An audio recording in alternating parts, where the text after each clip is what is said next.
here, the first question we ask everyone, can you say a few words about what you're doing, why you're here actually, and what you do in the events industry? Sure. A number of things. There are really two things that I do. I wrote a book that came out about 3 years ago about the participant-led events that I've been running for about 20 years. And that book has become very popular, and people are running those kinds of events all over the world. So I provide consulting for people who want to run those events and sort of promote that whole approach, and also run them from time to time, which I really love to do.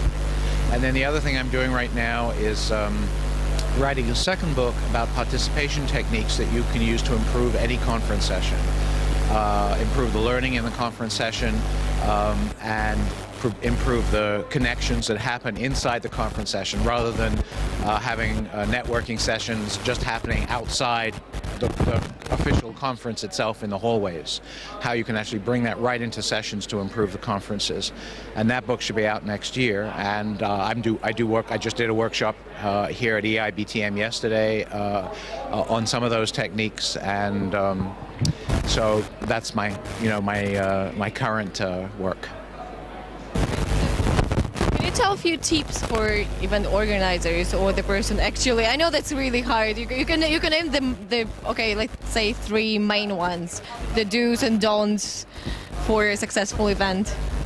Well, I'll try and make this a big picture. I think that traditional events, the kinds that we've been running for hundreds of years, which are about broadcasting content. 7 years ago, there was no YouTube.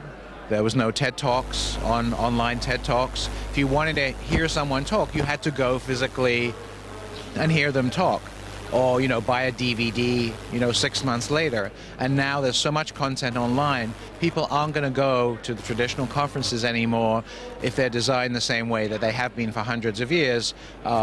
You go and listen to people, maybe you ask a few questions, you hope you meet someone in the breaks and so forth.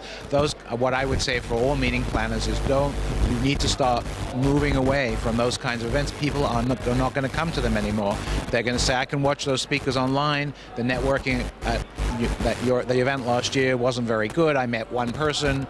I'll just stay at home. I can meet people online socially. I can see the speakers on video and so forth.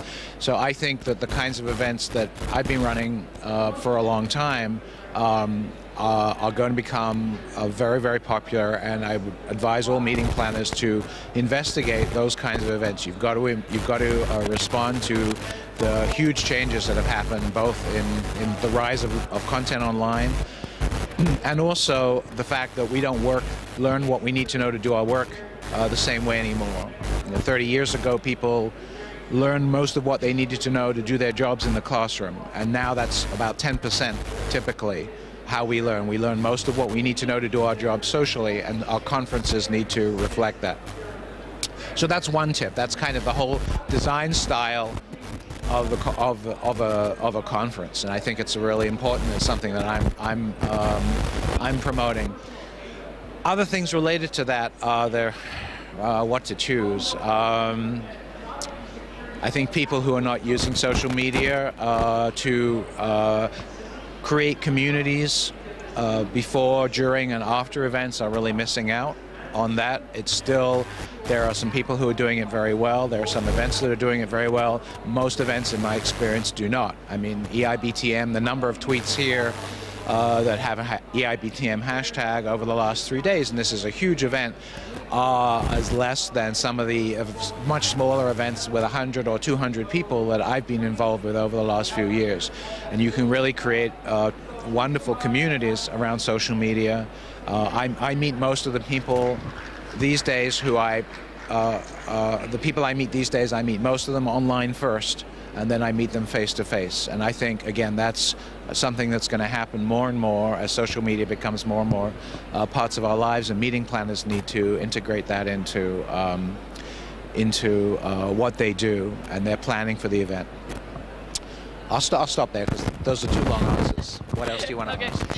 But with the fast and rapid development of technology, do you still think that there would be a point where the face-to-face conversation would be substituted by Skype interviews or, for example, live stream? Well, I'm okay. I'm a big fan, of hybrid events. I think they're appropriate. I think though, I'm I'm always a little skeptical about technology. I should explain. I mean, this is my 5th career, and I was an IT consultant for over 20 years in my 4th career. So I'm very comfortable with technology, and I love it. But I think in the events industry, often these days people develop the technology first and then look for a problem, rather than saying, here's a problem that technology can really help with, let's develop technology around it so that really solves that problem better. I think if you're just going back to what I was talking about online, if your face-to-face event is still about providing broadcast content, technology is already taking that over. In literally the last 7 years, we can now watch those great talks whenever we want on our computer. We don't have to go anywhere, spend lots of money traveling somewhere for face-to-face. So if you're going to do face-to-face events, you need to make a really good use of that time. I think hybrid events are fantastic. I go to a lot of hybrid events as a remote audience member, and I'm not going to go to them face-to-face. I don't have the time, the money, or the overpowering need. But if I can dip into the event as a remote attendee and get some kind of, and maybe even interact somewhat and influence the event, I think that's valuable. And I think we're going to learn to do that better and better as time goes on. So, but the core answer to your question is that face-to-face is really important. We've spent hundreds of thousands of years evolving so that, I can see, I can read your face, your emotions, whether you're bored, interested, and so forth. You can't do that online yet. And so face-to-face is going to, until we get the sort of holodeck on Star Trek, or, where it's virtual reality, it's like that's right. But even better than that, where we can have a conversation, virtually, and we can hear people behind us and realize there's someone we know, and so forth. Until you can simulate that experience, I think face-to-face is we're always going to have. Well, not always, but we're going to have face-to-face events until you can do that.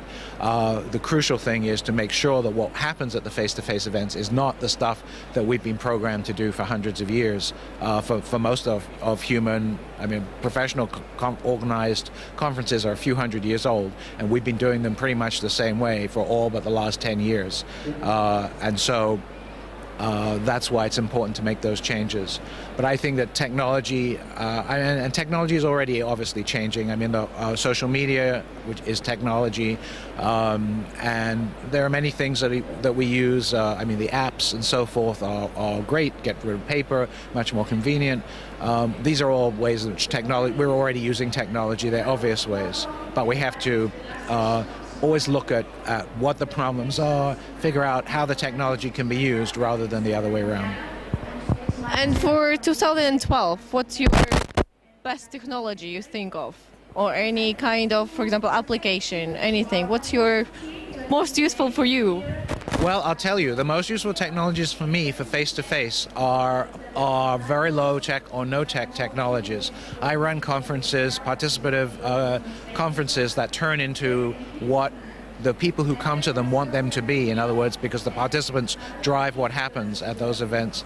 And the technology I can use, the technology I'll use there are the old-fashioned technology, flip charts, 5x8 cards, pens, some AV and so forth.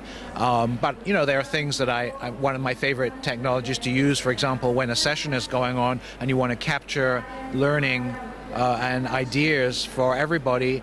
I use a shared Google Doc projected onto a big screen, and you can have multiple scribes typing into it. So as people will make points, they can go up on the screen. Everyone can see them. You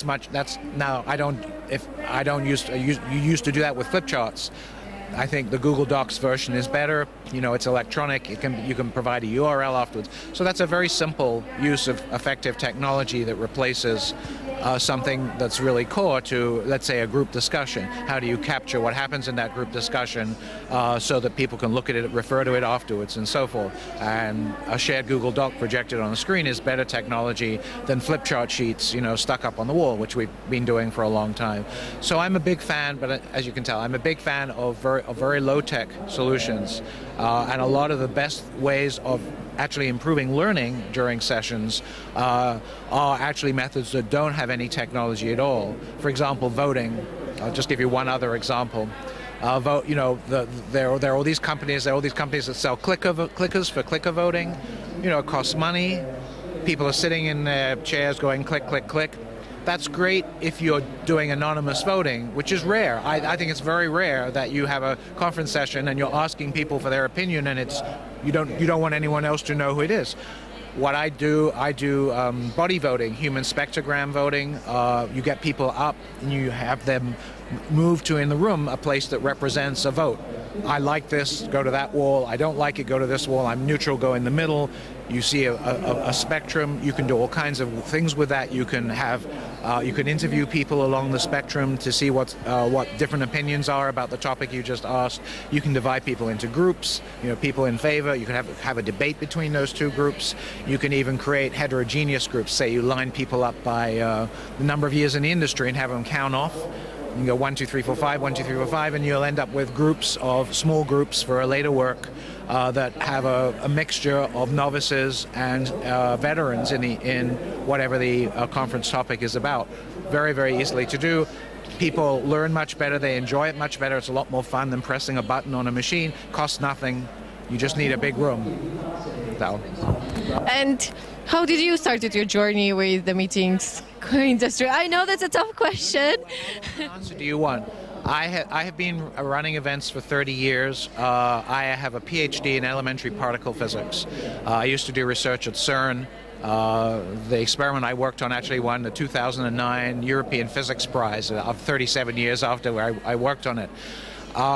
So I moved to the United States then and had a solar business. And since then, for the last 30 years, I've always organized conferences around the things I was doing at the time. I've done, as I say, this is my 5th career in the meetings industry. And about 20 years ago, I wanted to organize a conference in a topic where there were no experts. It was a new field. We didn't know who the experts were, and so we called everyone together, and we had to come up with a conference design that we had to find out who was there, what they knew, what they wanted to talk about, what they were interested in learning, and so forth. So I developed a design to do that, and that group has been running its annual 4-day conference for 21 years now, and I started doing this for other groups as well in the other industries I was in, and then people started asking me to run these kinds of conferences. And about 7 years ago, as I say, I was an IT consultant, and I thought, people love these. The evaluations are incredible for these kinds of events. I have thousands of evaluations, and nearly everyone says, I don't want to go to a traditional conference anymore because these are really great. So I thought I will write a book about it, and that book came out 3 years ago. And at that time when the book came out, I didn't even know what MPI, what Meeting Professionals International, stood for. I was a complete amateur. I've been running conferences as an amateur for 30 years, and now I've kind of come into the traditional meetings and the huge meetings industry, and I'm talking about why these kinds of approaches are important, and they're growing in popularity. The book is selling better than it was when it came out 3 years ago. So slowly and surely these ideas are spreading. So how you can explain your contribution by this book to the events industry? I know that's hard, but what, for example, feedbacks do you hear from people? Well, typically, if you look at the evaluations, I'll answer that question in 2 ways. One answer is that I would say a majority of people are very skeptical that a participant-driven event can work. There are some people that hear about it and they say, yes, I see how that would work, and they'll do it. But many people are skeptical that it will work, and I was for the first 10 years. I would run an event and I'd say, well, it worked for this group, and then I'd run another event and say, well, will this approach work for another group, a completely different group of professionals? And it did. And now 20 years later, it's like it's always worked so far, and people are running these now all over the world. I don't even know about. People keep telling me about running these kinds of events successfully. So there's a lot of skepticism, and the one thing I would say to anyone who is skeptical is to go to one, because the evaluations I've got, I would say there may be 1 in 50 people do not like this kind of event. They want a very conventional event where they sit down. There are experts that teach them things and so forth. The other 49 out of 50, 98%, they really love these kinds of events. That's one response, and that's why I think that, the spreading of this is slow. People are very scared about doing something differently. They see it as giving up control of the event. We all know how to organize a conventional event. We have speakers, the keynote, and so forth, and it's safe. The trouble is that it's not a good experience for many people, and that's, as I said, for reasons I've said earlier, those reasons for that are going to get more and more common because of the changes I talked about earlier. So I think that's the main answer to you is that most people like these events, but they need to experience them first. And the hardest people to convince are usually the people right at the top of the organization, who have to really give up a very safe way of doing things and try something very different. And I support the courage of the people who do that, because it's a big step to move from a traditional style event to an event that is essentially built by the people who are there, and the process that allows that to happen well. Okay, and the last question: how do you enjoy EABTM? Do you like it? Are you coming back? I'll come back if I'm invited. I mean, I've spoken here the last 2 years, and they invite me to come, and I really appreciate that. The style is, I'll be frank about this. The style is not my style. This is a huge event. I think EIBTM is pretty successful at creating the separate, education programs and the tracks and so forth. I had a really great group of people at my workshop yesterday. They enjoyed it a lot. I enjoyed them. I learn every time I do a workshop or any kind of presentation. I learn because it's interactive, and people do a lot of things besides me. And I think EIBTM is a very successful format, and it's a needed format. You need hosted buyer formats. It's a format that obviously works. Venues need to find, and suppliers need to find their customers, and this is a wonderful way of doing it. So it's obviously, so as I say, in terms of education, which is why I'm here,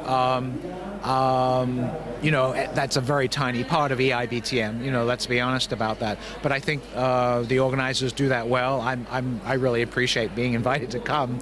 I hope I can come back, and I think the core goals of what the event is for, they're very successful at, obviously. Thank you very much for coming. Thank you.